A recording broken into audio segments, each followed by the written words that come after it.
My daughter had an accident at her study abroad destination. I need to borrow $2,000 for the plane fare. A sudden phone call from my son. What? What did you just say? My mind was in turmoil because I had come to visit my granddaughter, and he had come to visit me. Because I was visiting my granddaughter and the daughter he mentioned was sitting next to me with a scowling face. Let's beat Daddy up. Ha ha. I agreed to her suggestion and decided to punish my lying son. My husband died in an accident when I was 60. We had promised to travel to many places in our old age, but that was suddenly taken away from us. My granddaughter said, "Grandma, let's make that dream come true with me." My granddaughter Emma, who was 9 years old at the time, said to me as I was feeling down. From that point on, she and I made it our goal to travel abroad together. Thanks to my caring granddaughter, I gradually began to walk forward. My son and his wife had lived in the neighborhood since their marriage, and since they both worked, my granddaughter would come home after school at my house. My daughter-in-law, Susan, would pick up Emma after work, which was her routine on weekdays. Sometimes we would have supper together, and I never felt the loneliness of losing my husband. Even outside of school days, the whole family would come to visit me, and I felt that we were building a good family relationship. But there was one thing that worried me. That was my son Daniel. He kept changing jobs and could not find a stable job. I would have supported him if it was for career advancement, but the only reasons he gave were that he didn't like the job, he didn't like his boss, and so on. I don't get paid enough. That's how it is, isn't it? Every time you change jobs, you're starting from scratch. I know that, but I can't find a company that fits me. I blamed Daniel for coming to my house and blabbering, but it didn't seem to affect him at all. But he has a family, and he can't be talking like that himself. Don't give Susan and Emma a hard time. You need to buckle down and get to work. I used to say that every time I saw Daniel's face, as if I had a habit of saying it.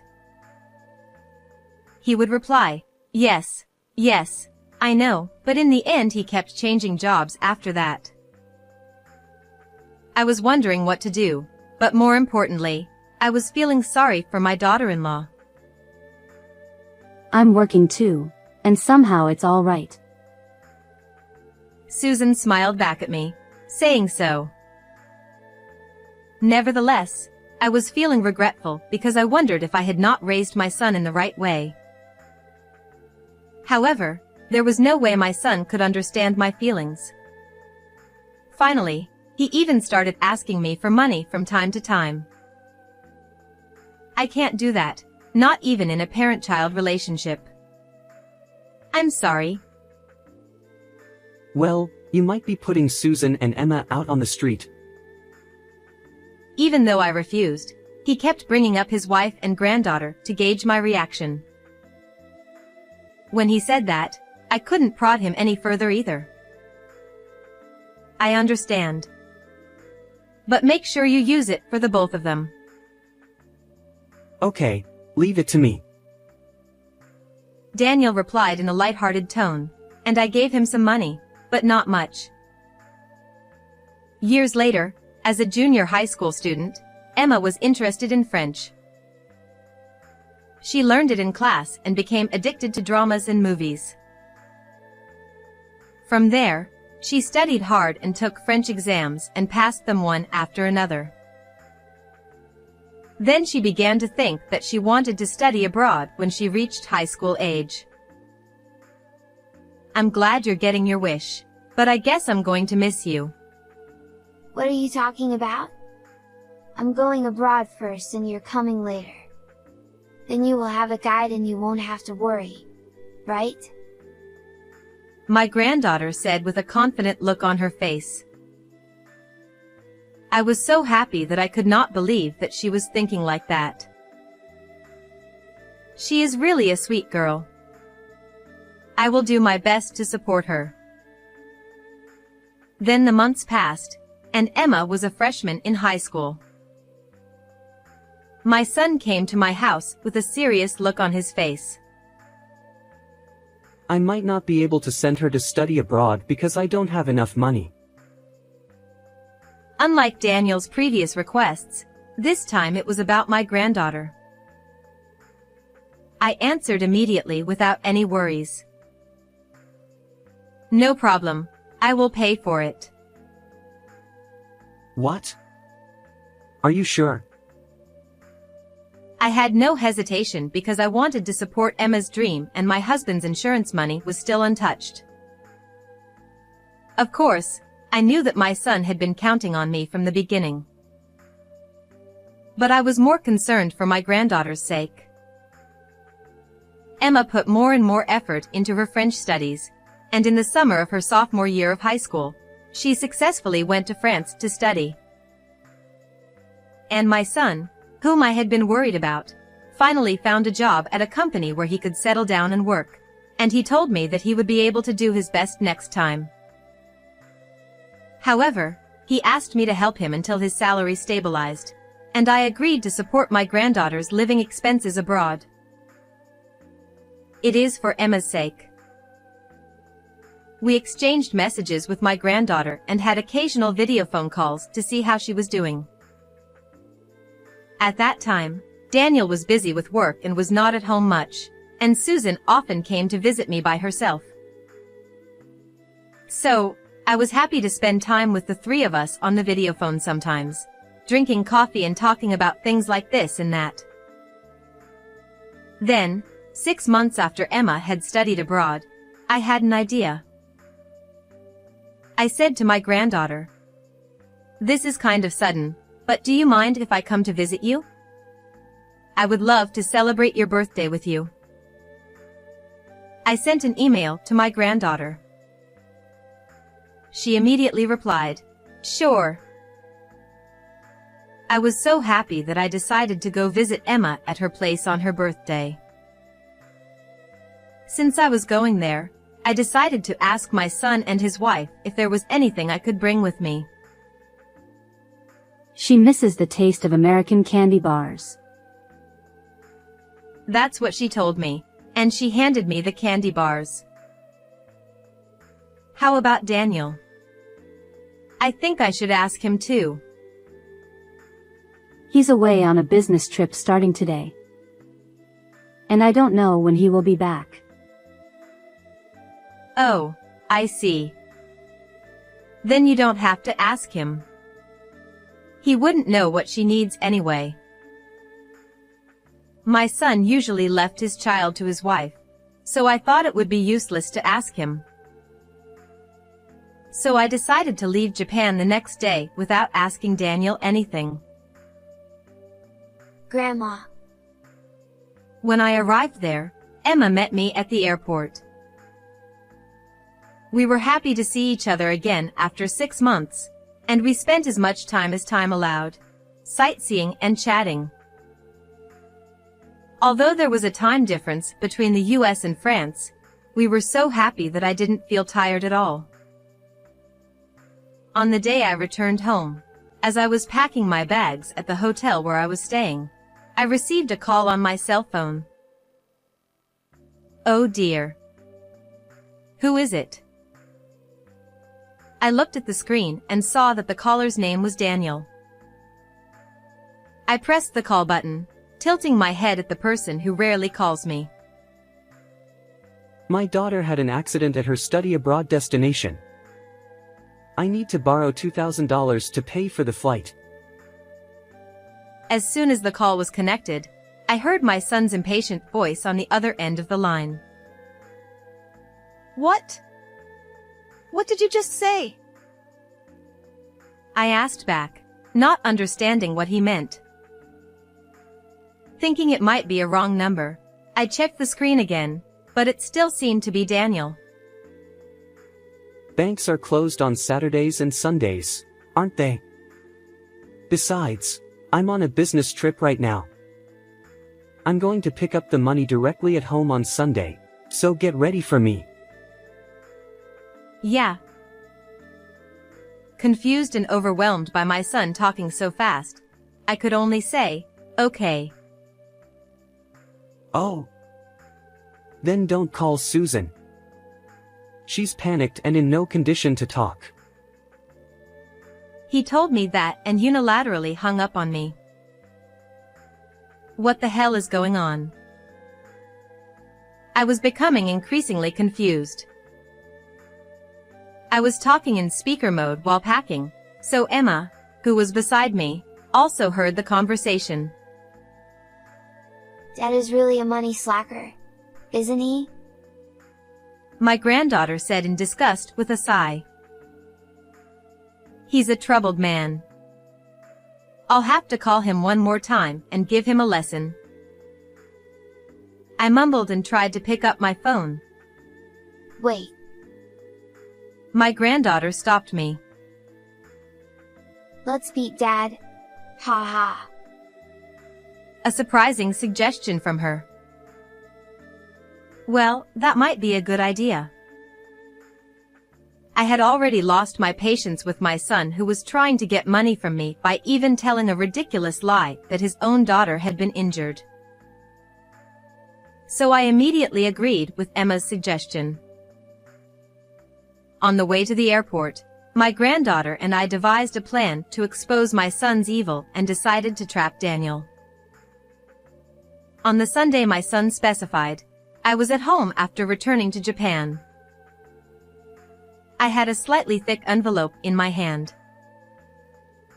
Daniel had sent me a text message saying that he would be there around 10 o'clock, but he arrived a little earlier than the time. Hi, Mom. I pointed out to him that he sounded very carefree for someone who told me that his own daughter had been in an accident. I have to stay calm or I'm going to lose my mind. My wife is already having a hard time with all the crying and fussing. He suddenly looked very serious and said so with a downcast look on his face. I know how you feel. I felt the same way as you when your father had his accident. Sure, you were acting all stout-hearted back then. As I empathized with him, Daniel gently closed his eyes and looked up a little with an air of theatricality. I looked at my son coldly as I held out the envelope I had on hand to him. Here, I put a little more in the envelope. Thank you very much. Immediately, my son's eyes lit up and he immediately slipped it into the pocket of the jacket he was wearing, without even bothering to check the contents. Then he simply said, "Well," and hurried out the front door. But then, about an hour later, I heard Daniel's angry voice coming from the front door. "Mom." I slowly unlocked the door. Oh my goodness, what's going on? What do you mean by that? About what? It was obvious that he was annoyed by my blurted-out response. You lied to me about the money being in the envelope. I was in big trouble. My son yelled at me loudly. Oh no, you are disturbing the neighbors with your yelling. Why don't you go inside for now? I told him in a calm voice and led him through to the living room. You know, I'm a busy man. Daniel followed me, mumbling something. But as soon as we entered the room, my son stopped moving. What? Why? Then he let out a startled cry and backed away. Dad. You. Long time no see. That's no wonder, because in the living room, there was my granddaughter and my daughter-in-law. Honey, welcome home. Susan, too, smiled, not quite a smirk, but more of a grim smile. Wait a minute. What does that mean? Confused, my son's mouth was still open. We're in the middle of a girls' party, Tilda. Isn't it? Mom and Grandma. Emma looked at her mother and me in turn and finally smiled at Daniel. He said, "Oh, is that so?" And then he slowly backed up a little bit. I thought he was going to run away from this place, but he couldn't. Sounds like fun, doesn't it? More importantly, you were wrong about Emma having an accident. Ah. At any rate, I'm glad she's safe. I looked at my son with a relieved expression. Oh, what? Maybe it's a scam or something. Then he pretended to be a blabbermouth and set the tone for us. Daniel, who thought I knew nothing about it, began to tell me how he had been duped. Well, now that he's been successfully trapped, let's get started. I looked down at my son's hand. Oh, no, I might have given him the wrong one, I said and took the envelope from Daniel. Then the contents of the envelope splattered out onto the living room floor. Oh, no. My son panicked and tried to pick them up, which were scattered all over the place. Perhaps because he was in such a hurry, he had a hard time picking them up and even started mumbling and complaining. Damn. Then my granddaughter got up from her chair and slowly picked up something that had fallen at her feet. Huh? What's this? Emma deliberately widened her eyes and showed exaggerated surprise. Yes, in fact, what was inside the envelope was not money, but photographs. What? Hey, Dad. What does this mean? She asked Daniel, this time in a slightly cold voice. Well, it means... He was slurred by Emma's questioning, and his point of view was not clear. It was a picture of my son walking into a payday loan. You had a debt, didn't you? The collection started and you couldn't do anything about it. So your idea was to trick me into taking the money, wasn't it? After I said this, I thrust the demand letter that I had prepared on the table in front of Daniel. Why do you have this thing? Where do you think I was when you called me? Ha! I don't know about that. I thought you were at home watching TV. Surprised, my son answered my question honestly. Well, sure, that's the time I usually do that.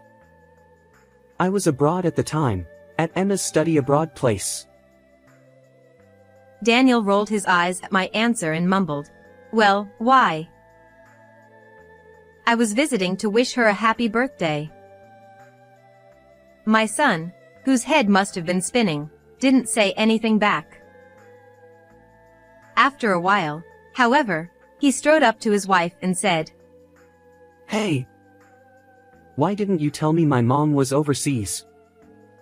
You must have known about it anyway, now that you're here too. Daniel squealed at Susan as if to question her. Then his wife stood up and glared at my son. Yes, of course I did. I asked her to give Emma the candy bars. I couldn't talk to you since you never came home. Not to be outdone by him, Susan retorted at once. Daniel choked up and fell silent. I was calling my daughter-in-law after making plans with my granddaughter and deciding to trap my son. Then she didn't seem to be anxious. Finally, he even decided to pretend that even his own daughter had been in an accident. She was stunned. Everyone in the family knew that he had been sloppy with money for some time. In fact, when Susan was cleaning the house, she found a letter of debt demand addressed to Daniel. She was curious about what Daniel was doing with the money, so she apparently followed him several times and took a picture of him going into the payday loan. When I heard this story, I asked her to help me, and the three of us decided to punish Daniel. So this time, I pretended to be fooled once to lure you in. How was our performance, everyone? We gave an impassioned performance that even the Academy Award-winning actresses would have been surprised by, don't you think? Well, that's not all. There are still some interesting developments waiting for you, so please continue to watch the rest of the show. Don't be silly. You got me into a lot of trouble because of that. He did not check the contents of the envelope he received from me and gave it directly to the collection agency.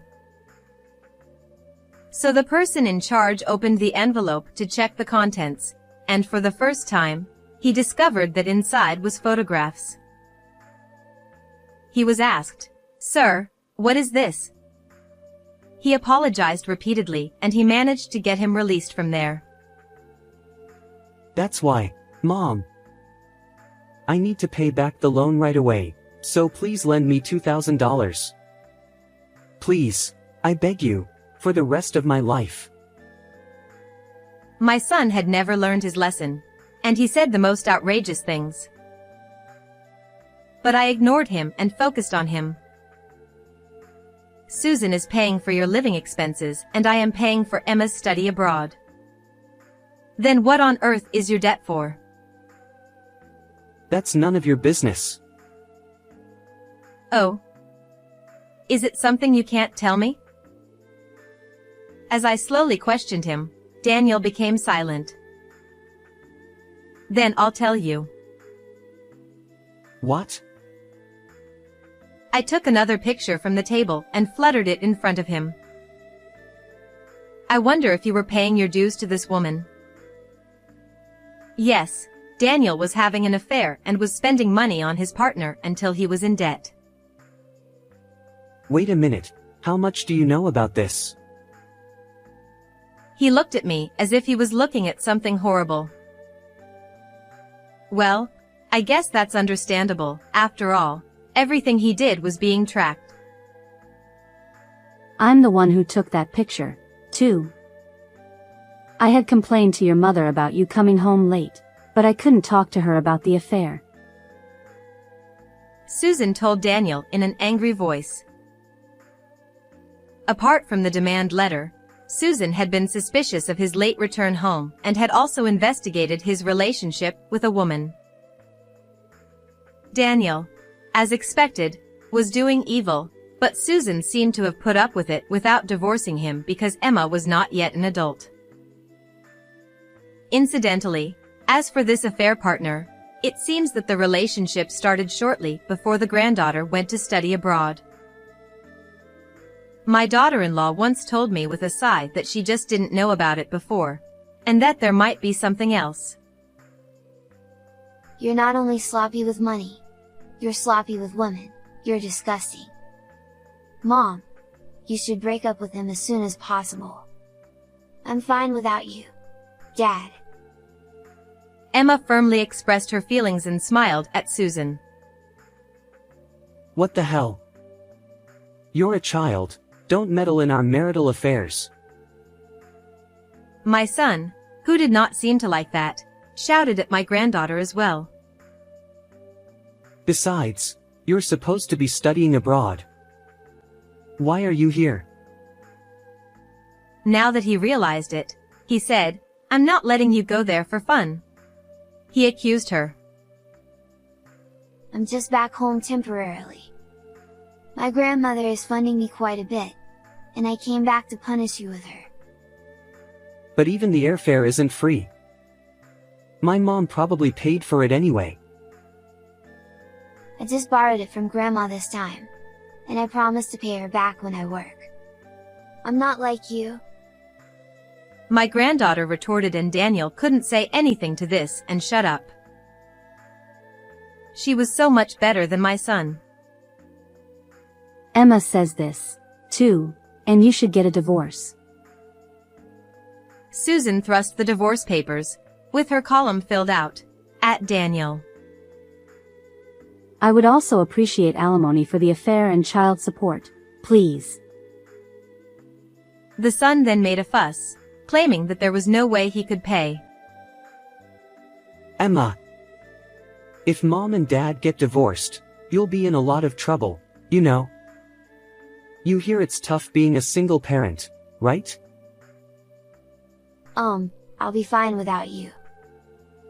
Granddaughter easily dodged Daniel's attempts to hang on. Mom, please. Please tell Susan it's better not to leave me. My son, in desperation, now begged me. You'll have to take care of it yourself. The amount I was giving you for Emma's living expenses abroad and the amount transferred to her account are different. What does that mean?